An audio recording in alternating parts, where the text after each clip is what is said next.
hand it over to Dr. Lloyd in just a moment. For those of you who don't know Dr. Lloyd, he is the senior pastor at Greater Framingham Community Church, where he's in his 31st year of ministry there. Congratulations, Dr. Lloyd. He is a director of Vision New England. Many of you will know him from his time as a dean of students at Gordon College and other roles he held there, and as a professor at Gordon Conwell. So he's involved with all three organizations that A.J. Gordon founded. So I always point out to him, he holds the trifecta. Not too many people can say that. But he's got a commitment. If you know his ministry, he's got a clear commitment to spiritual formation, justice, and community transformation.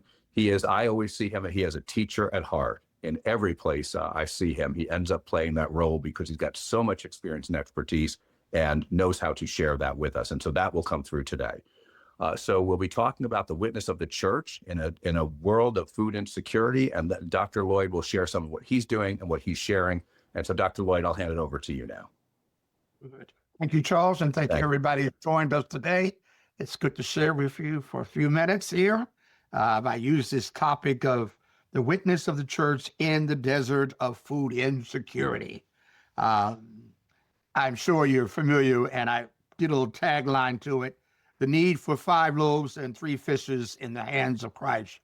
And why I chose that subtitle is because of the nature for which the little boy's lunch and all that he had, and yet God was able to multiply it to unbelievable ways. And I think that's the witness of the church, that we come to the table. Let me suggest that number one, and I don't even suggest that I believe is true, we would agree, people are hungry today. People are hungry. Food insecurity is real. I see it all over the place. And I'm mindful that the church needs to be at the table and trying its best to have a witness in that sphere. So for us, certainly a history as a church with the idea of, somebody stops us and says, I need some money. I don't have enough food. And for some of us in our ministries, we may have a dedicated ministry that supports them and gives them this, what have you. I've done that. That means whether it's gift cards to supermarkets to whatever, that kind of stuff. But we also recognize that we have lots of forces that are larger than us, and this has just become so much more larger than who we are. So first and foremost, I would say that is this: we're really not out to solve the insecurity issue of food. It is to make a difference in the pond where we fish at, where we swim. And that's what we're talking about. And so that for us has meant certainly crises in terms of people call the church all the time. I need a food, and try our best to take it and respond to that. And we still do. That response would be referring it to a particular ministry of the church, and they pray with the person, figure out what their status is, what have you. One of my big challenges that I challenge my staff, and that is this: there are resources in our community, and we have to hold those resource institutions' feet to the fire to meet the need. The church cannot meet all of the need. And so therefore, a lot of times what I do is sitting in places, speaking into moments of reminding folk, you have a church, you have a state contract, or you have a government federal contract, or you have this or that, and you're supposed to be meeting the needs. The dilemma sometimes is that the resources are over there, but they don't know who needs it. And we as churches are on the front line. Folk call me all the time, unbelievable, saying, okay, we need. And they learn because one, well, aren't your church supposed to help? Or is word of mouth? And what I find now is that even other places are referring folk to the church. I just read one this morning, an email my staff sent me, where they said, oh, so-and-so said we ought to call you because we need food. I'm like, well, what in the world? But that's what it is. So let me suggest that certainly over the years, we as a church did our little Thanksgiving baskets and asked parishioners to bring food in, and we gave that out. That's a one-time event. Churches do it all the time. Some other churches will stock a pantry and they keep a supply of food there. That certainly is an option, what have you. In those two, one of the side benefits of doing that kind of thing is that it has allowed for our members to participate and hands-on in doing it. So this particular in November, several of my younger children's ministries decided they wanted to take on that effort. I said, well, excuse me, go right ahead. They had learned about hunger. They've learned this biblical story about the little boy and the lunches. And so they led the drive for the entire church and inviting people to bring in non-perishable items or make donations toward that. That went well. That was great. I was like, excuse me. They surprised me this day and age that they would lead that, let alone that the church is responsive. And I thought that that's a different way of doing it. It allowed a teachable moment. It allowed a moment for them to have hands-on. And then that money, food and whatever that was collected, they donated it to a pantry. So that's one side benefit in that kind of experience. Another part of it, I think, for us has been responding to particular places that are shelters that need food and have parishioners actually cook a meal, go over, sit down with the folk in the shelter. We have a designated 3 days or 4 days, 5 days in one particular week, and we provide dinner meals every day. So that's another opportunity, not only to share the meal, but also prepare it for them and also to take it in fellowship with them. That has led us to doing drives to stock pantries and what's going on in the neighborhood. I have another group, they volunteer and go over to the local pantry and serve meals. Another group that goes over to help stock them in what they're doing. I want to support other agencies and groups that are doing and addressing food insecurity. And then on top of all that, beginning of COVID, what we recognized was that there was a gap going on. And the gap was that agencies closed on Friday and didn't open back up until Monday or Tuesday. And folk were hungry in that in-between time. And I have a rule for ministry, and that is I do not take it and do duplication of ministry. If someone is doing an excellent ministry in the community, whatever it is, I want to support you. I may support you financially. I may support you with my volunteers coming in to help. But I don't really want to duplicate what you're doing. So there was a gap. It was missing, and we decided we need to see if we can step up. So for this particular iteration where we are in addressing food insecurity, it means that, number one, we continue to take it and help people with food gift cards. We continue to take it and make referrals to pantries and what have you. But we also now operate what's called our grocery bag ministry. Literally what it means is that I literally raise money to a tune right now about $85,000 to $90,000 a year. I raise in just addressing food insecurity. So the question is where do you raise it from? I raise it from my foundations, from my banks. I raise it from individuals, certainly my congregation and their support in giving money to it. Other churches and synagogues in doing a drive. They just did one of these peace marches back right before December. And at that particular time, they told everybody, please bring a canned good when you come to that. And they did. I was surprised. That following day, they gave me at least 12 boxes of food. I was like, praise the Lord. And we gave it out. So in this here process, we raised that money. So you can imagine it's writing grants, writing foundations, writing banks, anybody I deal business with as a church. I'm looking for you to support us. How do I identify people for it? We have a partnership with our Framingham Public Schools. And so what that means is that every principal for each school identifies those families that are in need and need of assistance. It usually goes through what's called a wraparound department in the Framingham school system. That means they have counselors who are devoted to address the needs of families outside of the classroom. And one of those needs is that of food insecurity. So that means we actually work in conjunction with them. So they identify the families. And so that means they generate a list for me. Right now, we're serving 155 households every other Friday. So you can imagine that's a lot of food coming in. There's a lot of money raised to get it done, and also volunteers as well. So literally, they put together this here list for me of who is in need. They do wrapper up with them and that.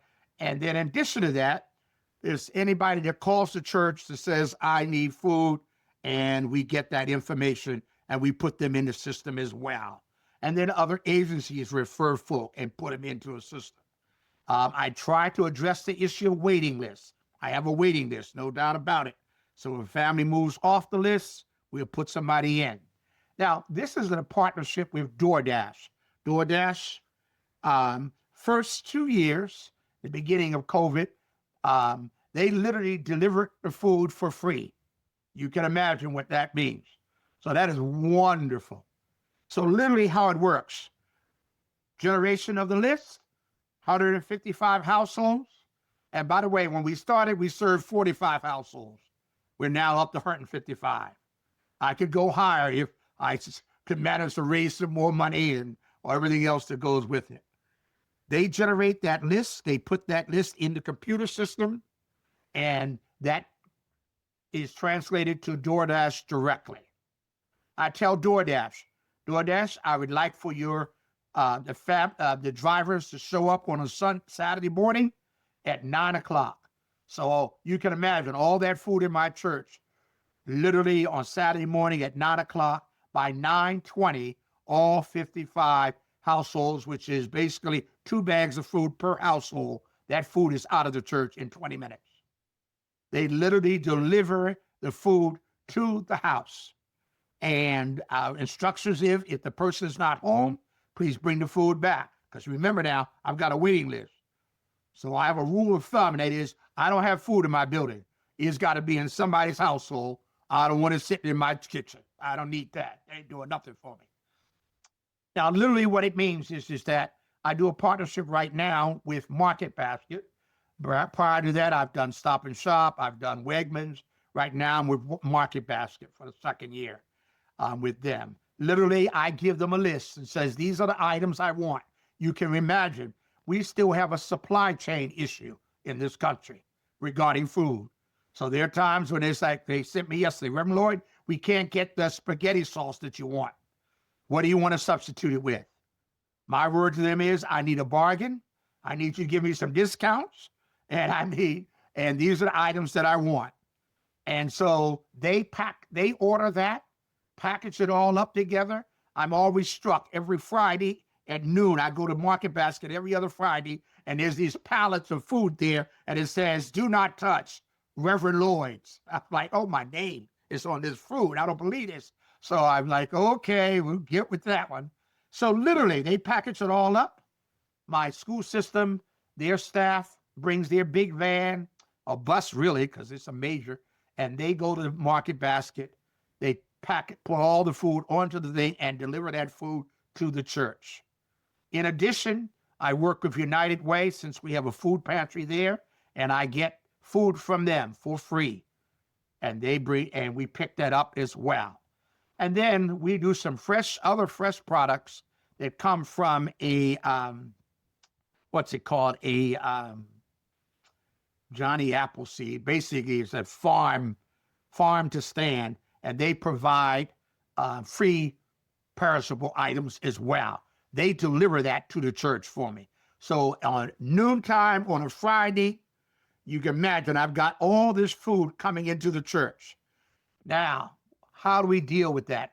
We deal with volunteers. So I have volunteers from my church, from other churches, from community organizations. I'm like, anybody, you got time? Come volunteer. And one of the nice things is that each time we have a different group of students from one of the schools who literally are transported to the church, and this is their service project. Literally, the food comes in, and we package it all up. So there's, over 300 bags of food lined all up. All the Perishable items go to the freezer. They package that up into the refrigerator. And then we have the non-perishable items to it. That's what a Friday noon looks like. That usually takes about an hour and a half, and they're done because that many people in there volunteering to do this. And then Saturday morning at 8:30, I have a team that comes in. They take the perishable items, put it with the non-perishable items, and at 9 o'clock, the drivers are lined up. Now, I tell DoorDash, no driver can have more than 8 bags of food because most drivers coming in, they're like, wait a minute, I thought I was just getting a lunch. And I'm like, no, you're not getting a lunch here. You got 2 bags of food for every household. So the max is 8. It's already assigned to them. Families get a phone call on Thursday that reminds them that come Saturday morning, you need to be home between 9 and 11. Your food will be delivered. As the driver is on his way, he goes to the house and he or she will call the number and say, I'm at your door. People have to come down and receive the food, and it is a person hand off, not of leaving your food at the door. That's a bad witness, and I don't need food scattered all over the place. So that's how much the system works in movement and the pieces that go with it. And then if we have challenges where people's household has changed, which is a lot right now, the challenges in terms of people changing phone numbers, that's the responsibility of the wraparound counselors at the school system because they're working with the families on other issues. Make sure that data gets inputted and is up to date, what have you. So it provides a service opportunity for not only the children that come, that's usually about 12 kids each Friday. And they're all looking forward. They're like, I want to come help put the food together. Now, some of the things that I've found has been interesting. You can imagine my drivers, my DoorDash drivers. I have at least every Saturday when they show up, at least one of them says, can I get on the list? What a moment when you think about this food insecurity. I mean, they're trying to make ends meet by driving for DoorDash, and they want to get on the list so they can get food. And we certainly will add them to the waiting list and move them on to it, what have you. It allows for working intergenerational at the church, from the youngest children to those who are my senior citizens, all together, trying to package this food together and put it all together. It's a fascinating thing. At the end of a Friday, about 1:30, all the kids get a big picture. They all want to take a picture together that this is our project. We're holding up food. And they are excited that they gave back to the community. It allows me an opportunity for those moments to talk a little bit about, this is your part. Let me tell you what the rest of the part of this process is, and allow them to get a more complete picture that they're helping their neighbors in what they're doing. So it becomes a fascinating scenario, a chain of events from raising the money to expenditure of the money. In addition to that, I even get, right now for DoorDash, I only pay $5 per household for delivery. Whereas in the beginning, it was free. Then once, we get further years past COVID, they decided that they were probably spending too much money, giving too much money away. But at the same time, they also, I get a grant from DoorDash to help me on my end of paying that $5 per household to a tune of about at least $2,000, $3,000 a year as well.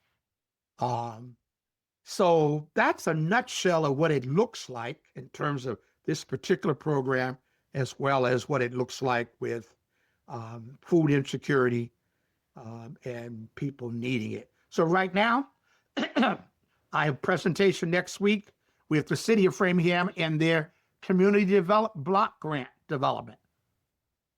And I'm making a presentation to them saying, these are my needs, and I need some money from y'all, especially if you're Framingham, you're the city government, and you like to take it and feel like y'all doing something. And I'm like, oh, well, put your money where your mouth is. So therefore, our presentation with them, I think I'm asking them for $20,000 out of their community development grant money, what have you. Certainly your bank that your church does business with, I'll share with you, they're required as a banking institution to give a certain percentage of their money away. That's their to community. And so therefore, you need to be tapping into that. And that's all the banks in the community, and especially the one that you do business with, what have you. Publicity-wise, we have out here called a Metro West Food Network, and they publish a bulletin every month saying these are all the places in the community for where you can get food, what have you. And we're on that list, and that generates people calling the church saying, I need some assistance. Let me stop right there. That's a nutshell in terms of this desert food insecurity. It's not going away.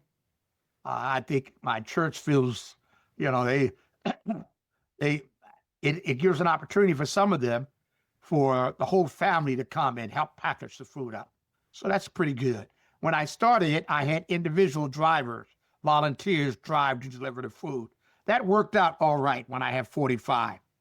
But now with 155, that's a lot of cars, a lot of folk, or what have you, and what they're doing.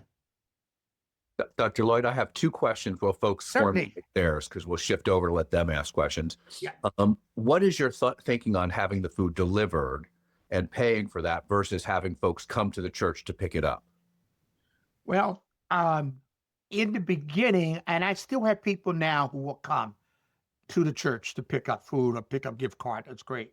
One of the things I found is that 98% of my families on that list receive subsidized breakfast or lunch in school. So we're talking about that economic thing. And then the other thing is the nature for which the vast majority of my particular list speak either Portuguese or Spanish as their primary language. You know full well, with ICE in the community, nobody wanted to come out for anything. So we were already positioned to receive that and deal with that. Whereas before, people would line up and they're able, by the way, across the street, I have United Way. Folk line over there, go over there, line up and get food and what have you. But for me, delivering it made for a difference in people's ability to get food. One, transportation, number of them didn't. I can't tell you how many people say, you know what? I just got out of the hospital and, this is a godsend because I can't even get out and go to a supermarket if I even had the money to do it. Certainly, we have cases that people come in. I just did a big Christmas luncheon where all people in homeless shelters and in subsidized housing, partnership with 2 other agencies, they came to the church for the meal. And we also gave them a food bag as they left as well. So it can go either way. And for the grocery stores, it sounds like you've moved around to different ones, and I'm assuming that because different ones are giving you different deals. Who do you talk to at the grocery store? How do you negotiate the pricing, and what kind of discounts have you seen? Yeah. So you want to talk to the manager of the your local store. We began in the beginning with Stop and Shop. I'm located in Framingham. I have a parishioner in my church at the time was the manager of Stop and Shop in Somerville. We literally, he was like, yes, Reverend Lloyd, we on our end, I'll put my staff together. We'll place your order. We'll have it ready for you. It's my way to give back as a member of the church. I welcomed it. It meant I had to travel to Somerville to do it. Then eventually we had said, okay, he finally left that job. Besides, it was a little too big distance. So it meant I had to go and do a little shopping around local. So locally, I went with Wegmans. Everybody likes buying Wegmans. I said, let me have a conversation with the manager and say, this is our need. I mean, after all, I'm paying for the food. It's not like I'm asking you for all that food for free. And it's a matter of them being able to say, we want to give back to the community. Let's work a deal. Now, I've moved from Wegmans because Wegmans decided they would move out of Framingham Native and they moved out to Westboro. I didn't want to get that long commute. So that meant I went and looked at Stop and Shop. I have 2 Stop and Shops in Framingham, and I also looked at Market Basket. Now, I decided to Market Basket because most of the folk who are looking for a deal in meals and food go to Market Basket out here. And so therefore, right there, I'm starting with cheaper food. Now, the challenge, though, and therefore meeting with them and saying, look, this is who we are. And I found that I'm not the only one that does it. For this particular Market Basket, I'm sure they must have 3 other places that do the same thing. They order their food there, they pick it up, they order their food. Discounts, they just sent me a check for $1,000. It's the first one I've gotten cash from them. That's because I wrote a grant for them saying, look, come on. Then on number two is they're offering me food free too. So right before Thanksgiving, right before Christmas, they're like, now, Reverend Lloyd, we give you what, will you take this? We got all this extra stuff. I was like, okay, I'm not going to turn it away. So when I go to pick it up, I'm like, oh God, we ain't getting all this stuff in this big old minibus, whatever they got, this big old vehicle we have. So you need to negotiate that. Now, corporately, when it comes to donations, I mean, when it comes to asking for money, that's a corporate. So they're going to refer you to the corporate office. Okay. But it is the manager who manages his building and his store. So he's the one can make decisions about anything that goes out of his store that's free. All right. So that's that relationship there going on. One of the challenges that I mentioned is that on that whole thing is the issue of supply. The supply chain is still crazy. It really is. So I'm like, come on. Well, that's great, Dr. Lloyd. Thank you very much. Questions from folks who are listening in. Just raise your hand and I'll call on you and let you ask your question.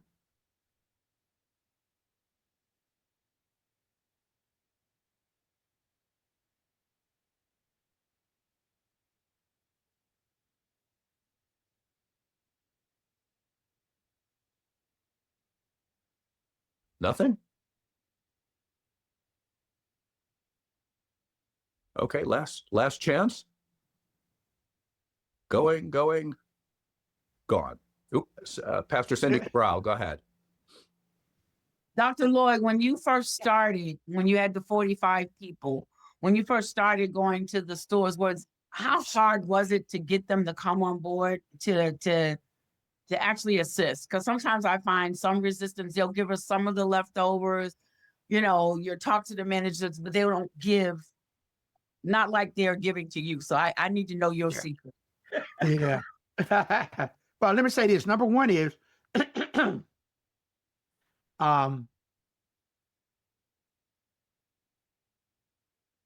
if the manager has anything in mind along the lines of being community oriented, they want to work with you. Now, let's understand something. I don't really get leftovers. I'm buying fresh, what have you, food.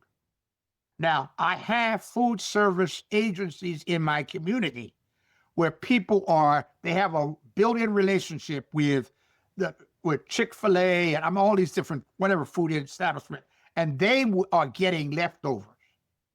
All right. So that's a different kind of thing. I don't get any leftovers here. The only thing close to I get a leftover, which isn't really a leftover, it is with this here, Johnny, I forget what the name of it is, Johnny Appleseed, which is a farm grocery place. But that's not even leftovers. That's fresh produce. And they're delivering that. And they get a write-off. Just understand, all of my places get a write-off. So anything they donate to you is a write-off to them. And when it comes to food, for these restaurants and places that give people food, which I don't receive, what have you, they are doing that as a write-off, as well as getting some benefit of publicity. And by the way, I just did this fall, my DoorDash organized it for me. I did a press conference on food insecurity. So that anybody and everybody that supported me in this project, I brought them together. They got free publicity, what have you, interview on the radio, TV, all that kind of stuff. So they eat that up. They love that because they want the idea that somehow they give back to the community, what have you. I think we just have to simply remind them when you're talking with them, they're saying, you know, this is a need. If it comes from you, this helps your bottom line because they get a free bag of food from me that says Market Basket. When they go to shopping, where they going to go? They're going to think about Market Basket. That's what I do. So it's that kind of thing. Great. Nan Kilmer Paris, I see you have your hand up. Go ahead. Yeah, hi, I'm from Windsor, Vermont. I'm the director of operations for Trinity Church's Food Shelf. I also co-chair the food security group through Mount Scottney Hospital. I'm just wondering, like I do a lot of these things, but do do we ever look at the foundation of food insecurity though? I mean, yes, we give more, but all our volunteers have to read a book called When Helping Hurts and how not to become that Christian that can solve your problems for you. And we also teach a class called Faith and Finance through the Chalmers Institute to help people kind of look at budgeting and financial literacy and what God's word is about their spending and their wants and their needs. Are you incorporating any of those aspects into the work that you're doing? I do, not necessarily to the people who are, because remember now, I don't really have a contact with these community people that are lined up. But in my church, yes, we just finished a process of how to cook healthily, how to shop with health things. We just did a series last year on pre-diabetic and what that all means, healthy living. And I have a whole health ministry that are always doing all kinds of health issues and challenges, what have you, and which is great. It's wonderful. So we have different audiences, and depending on the level of contact you have with the audience, is how that works out. Mm-hmm. Thanks. Great idea. Yep. Great. Thanks. Other questions or comments? Go ahead, Paul. Yeah, when you write grants and get donations, are people donating directly to your church, or did you set up a separate nonprofit that's more, I don't know, neutral? Yeah. No, have you run into people who have hesitancy about donating to a church? Not at all. I mean, and just so you know, I raise a lot of money. I really do. And no, it's directly to the church, as long they understand it's designated for a particular program. And when I say writing grants, I have a parishioner, and that parishioner works with me in writing grants. So now I literally write grants for a whole health initiative I do in the church. So I'm the place in the community in terms of health education, vaccine clinics, all that kind of stuff. I literally write grants for that, what have you. Then when it comes to food insecurity, all that goes on with that. And then on top of that, I'd raise money in terms of grants, what have you. I do a scholarship fund, raising money for people going off to college. That's over $125,000 already over a number of years now. And I raise money in the area of outreach so that I do, like I have a big MLK weekend celebration coming up. I literally will, when I'm done, I will have raised probably about $60,000, $70,000 just for that, coming from outside the church, what have you. So that's how I do that. And no, it's through our church. As long as I keep my financial house, my lines separate, what have you. I find that I really have not bumped into that. But here's the secret. I think the church, you need to be developing relationships with people who are a part of these institutions. And so they know who you are and they know what you are about as a church. So my bank recently changed over in leadership. And so that meant I sat down with my new president of my bank, my new president of my foundation, and the new person that handles where my mortgage is from my church. Sit down with them. Let me walk you through the building. Let me give you a tour. Let me explain to you what this ministry is about. And so that becomes an educational piece, so that when I go later on and ask them for money, they're not saying, well, who is GFCC? No, they know who you are. And that's what you do, I think. I have a rule of thumb.